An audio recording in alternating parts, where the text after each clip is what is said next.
नमस्कार आदाब दोस्तों, मेरी एक और रचना आप सभी के बीच। रहमत। हमारे समाज का सबसे बड़ा रोग, क्या कहेंगे चार लोग।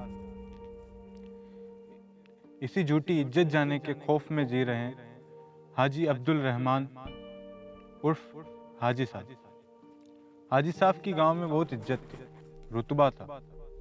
लोग उनकी परेशानियों को लेकर अक्सर उनसे राय मशवरा करने घर पहुंचते थे, मगर उसके उलट घर में उनका रुबाब था।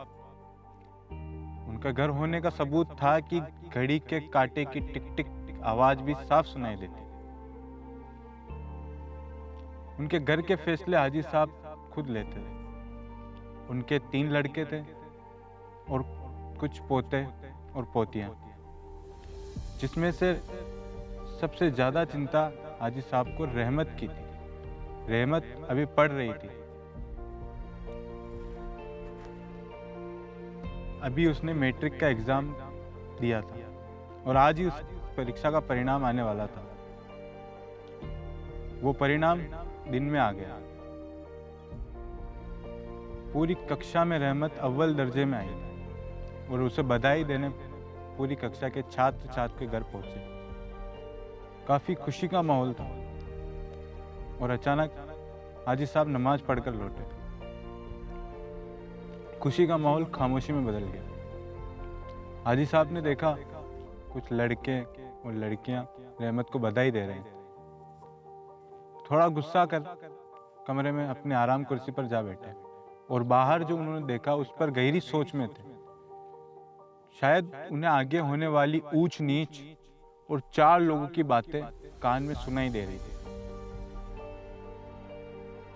रहमत बाहर खुश थी,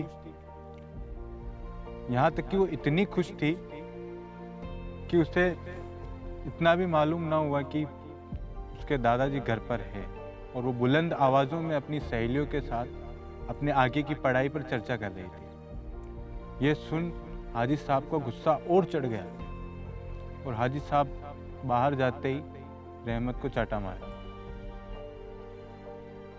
और कहा कि शुक्र करो कि तुम यहां तक पढ़ रही हो, वरना हमारे घर की लड़कियों को यहां तक पहुंचने की भी इजाजत नहीं है।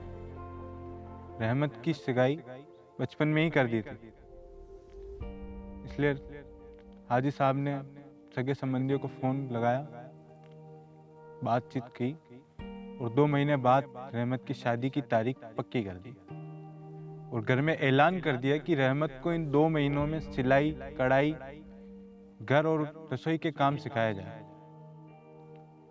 इन 2 महीनों में रहमत भी बदल गई, क्योंकि तरह तरह की औरतों ने उसे एक ही चीज समझाई कि औरतों की कोई जिंदगी नहीं होती। वो भी अब उसी माहौल में ढल गई। 2 महीने बाद रहमत का निकाह हुआ। निकाह के चंद रोज बाद ही उसके शौहर हैदर मियाँ की बहुत तरक्की हुई। उसी के चलते हर चीज बदली जा रही थी और अब हैदर मियाँ ने रहमत को भी उसके घर भेजना शुरू कर दिया। घर भेजना मतलब बार बार उसे बार बार रुला कर घर भेज देता था और इधर हाजी साहब उसे फिर छोड़ आ जाता। कुछ दिनों तक ऐसा ही चलता रहा।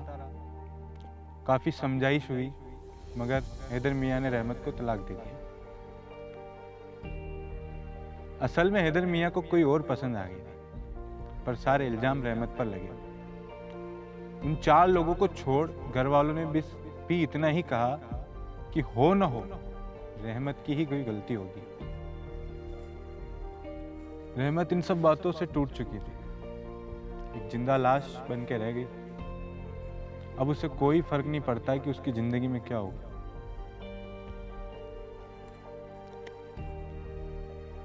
मुझे तो तसल्ली इस बात की है कि कोई ऊंच नीच नहीं हुई। रहमत का क्या है, आज नहीं तो कल शादी हो जाएगी। वैसे भी हमारे समाज में तो न जाने कितनी रहमतें जो एक रोज उसके सपने टूटते हैं और एक रोज वो जिंदा लाश बन जाती है। धन्यवाद।